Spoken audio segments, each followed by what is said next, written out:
rust just like iron. But it seems like humans don't notice that. Excess of sins and negligence in the remembrance of Allah causes the heart to rust, just like water causes iron to rust. Subhanallah. Rabbi shrah li sadri wa yassir li amri wahlul uqdatan min lisani yafqahu qawli. Amma ba'd. Assalamu alaikum wa rahmatullahi wa barakatuh. My name is Khadija Bashir Inuwa, and I am a student of SS2A. In a world filled with chaos and distractions, it has become extremely difficult to maintain a peaceful state of mind and lead a fulfilling life. But there is hope, and it lies within us.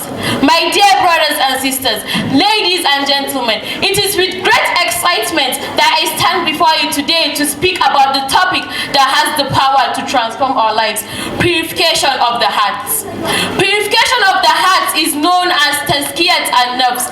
Purification is when things are cleaned and made pure. Purification of the heart is a way of cleansing the heart in order to keep it away from anything that will harm it. Though purifying the heart doesn't mean we shouldn't purify the body. After all, the Prophet ﷺ said, "At-tahuru shatrul iman." Cleanliness is half of faith. Sahih Jambi Hadith 3957. We need to purify our hearts in order to attain qalb salim, which is a sound heart. A person cannot purify his heart and soul until he abstains himself from all sins. Hearts cannot connect with their Lord unless they are pure. Allah is pure and only accepts what is pure. No one is 100% perfect, but at least we should strive hard to have a pure heart. Both the Quran and Sunnah tell us to purify our soul repeatedly. If these divine sources emphasize on something, then it must be important for us because Allah wishes to guide us. The heart is a very important part of the body. Imam an-Nawawi reported in the 40 hadith that the Messenger of Allah sallallahu alaihi wasallam said, "Ala wa inna fil jasadi mudghah. Idha salahat salaha al-jasadu kullu wa idha fasadat fasada al-jasadu kullu. Ala wa hiya al-qalb." In the body there is a morsel of flesh. If it is sound, the whole body is sound. If it is corrupted, the whole body is corrupted. Indeed, it is the heart. It is because of the importance of the heart that Shaitan targets it. If the heart wasn't important, Shaitan won't constantly attack it with doubts and temptations. Allah subhanahu wa ta'ala told us what Shaitan said in Surah Al-Hijr, verse 39 and 40. قَالَ رَبِّ بِمَا أَغْوَيْتَنِي لَأُزَيِّنَنَّ لَهُمْ فِي الْأَرْضِ وَلَأُغْوِيَنَّهُمْ أَجْمَعِينَ إِلَّا عِبَادَكَ مِنْهُمُ الْمُخْلَصِينَ. My Lord, because you have misled me, I will surely make what's on earth attractive to them, and I will mislead them all, except your chosen slaves amongst them. We shouldn't fall prey for Shaitan's trap, and inshallah will be amongst the chosen ones. Abu Hurairah narrated that the Prophet ﷺ said, "Inna Allah la yanzuru ila ajsadikum wa la ila suwarikum, walakin yanzuru ila qulubikum." Verily, Allah does not look at the face and wealth, but He looks to your hearts and good deeds. Sahih Muslim Book 32, Hadith 6221. If you think your wealth will save you on the day of judgment, then my dear brothers and sisters, you are wrong. Billions of people are dead in their graves, but did their wealth follow them? No, but their hearts and deeds followed them. Allah subhanahu wa ta'ala said in Surah Al-Shu'ara, verse 88 and 89, "A'udhu billahi minash shaitanir rajim.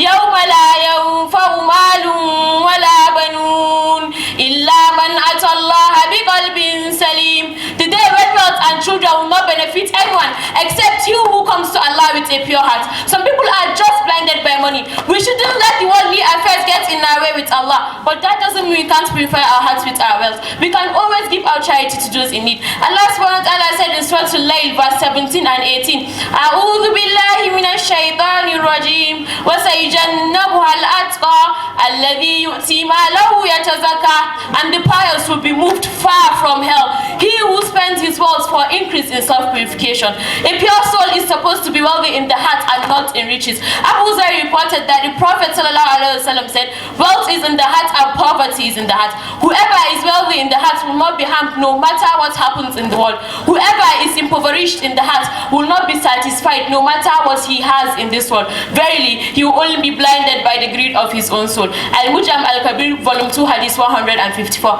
May our hearts not be led astray. We need to abandon our our desires for this world and focus on the akhirah. We also need to stop listening to music. A good Muslim is supposed to read the Quran for comfort and peace of mind. We should also be mindful of the tongue. Ibn Qayyim once said, if you want to know what's in the heart, seek its clue from the tongue, for it reveals what's in the heart, whether one wants it or not.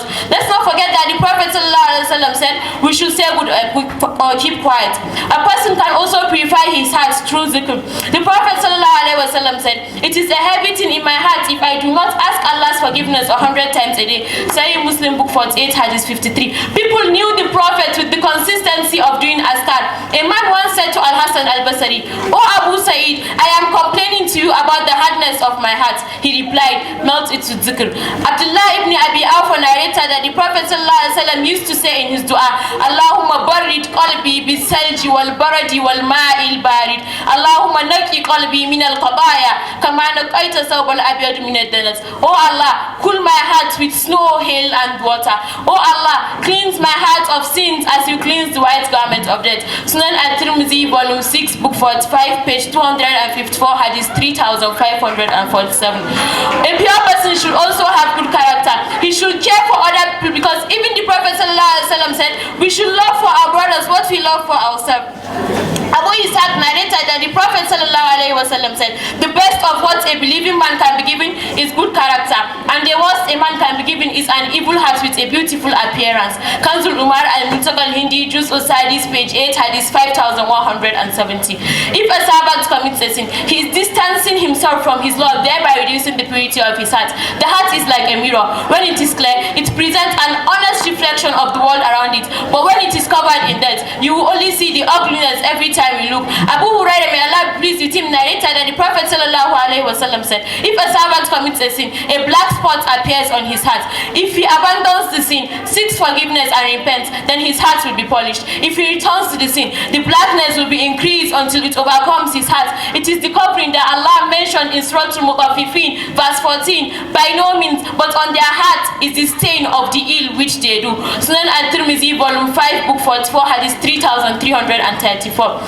We need to cleanse our hearts because no one is perfect. We are all sinners, so we have to keep trying hard to purify our hearts. When we buy expensive clothes, we don't allow them to stain easily. But why don't we take care of our hearts the way we take care of our clothes? Our hearts dearer to us are our clothes. We need to purify our hearts just like when we wash our clothes or polish our valuables. Some people tend to think that Allah won't forgive them. No, Allah is Al-Ghaffar. He forgives all sins as long as there is sincere repentance. In Surah Al-Zumar, verse 53, Allah said, أعوذ بالله من الشيطان الرجيم قل يا عبادي الذين أسرفوا على أنفسهم لا تقنطوا من رحمة الله إن الله يغفر الذنوب جميعا إنه هو الغفور الرحيم. O my servants who have transgressed against themselves by committing evil deeds and sins, do not lose hope in Allah's mercy. Verily, Allah forgives all sins. He is indeed the all-forgiving, the most merciful. It's never too late to repent. Who doesn't want a pure heart? How can we find comfort and peace of mind away from Allah when He Himself is the source of peace and comfort? Allah said in Surah Al-Ra'd, verse 28, Allah bi dhikrillahi tatma'innul qulub. Verily, it is in the remembrance of Allah do hearts find rest. Why should a Muslim not even want a pure heart when Allah promised us Jannah in Surah Al-Taha, verse 76? A'udhu billahi minash shaitanir rajim. Jannatu adnin tajri min tahtiha al-anharu khalidina fiha wa dhalika jazaa'u man tazakka. Paradise under which river flows, wherein they will abide forever. Such is the reward of those who purify themselves by abstaining from all kinds of sins and evil, and by doing what Allah has ordained. Abu Hurairah reported that the Prophet ﷺ said, people whose hearts of bed will enter paradise. And now we commented that it means they are those who rely upon Allah or those who have soft hearts. Riyad al-Salihin, volume 1, page 63, hadith 77. Who doesn't want Jannah? This is a very good reference where Allah and His Prophet clearly stated that Jannah will be for those who purify themselves. In Surah Al-A'la, verse 14, Allah said, Qad aflaha man tazakka. Indeed, whosoever purify himself shall achieve success. Abu Hurairah reported that the Prophet ﷺ pointed to his heart and said, At-taqwa hahuna. Taqwa is here, righteousness is here. A good Muslim is supposed to adorn his heart with good deeds. Allah will never abandon His servant when he is sincere. The Prophet ﷺ used to fast 3 days in the month. It was a way of purifying the heart. Ibn Umar narrated that the Prophet ﷺ said, do not speak too much without remembering Allah. Verily, too much speaking without remembering Allah hardens the heart. The farthest of people from Allah is the one with a hard heart. Jami al-Tirmidhi, volume 4, book 10, hadith 2411. We should never forget that this world is temporary, so we should always remember Allah and fear Him in whatever we do. Purification of the heart is the path towards inner peace and happiness. It is a journey that requires great effort and determination, but the reward is a life filled with joy, compassion, happiness, and purpose. Are you ready to embark on this journey and experience the power of a pure heart?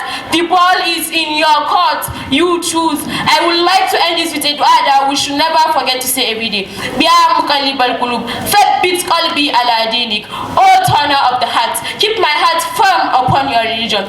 Now I pray for us with it. Ya muqallibal qulub, thabbit qulubana ala dinik. Allahumma tahhir qulubana. Allahumma tahhir qulubana. Allahumma tahhir qulubana. Allahumma aslih qulubana wa amaluna. Allahumma ighfir dhunubana wa tahhir qulubana wa hassin furujana. Allahumma barid qulubana bis-salji wal baraj wal ma'il barid. Allahumma naqi qulubana min al-qataya kama naqaita thawb al-abyad min ad-danas.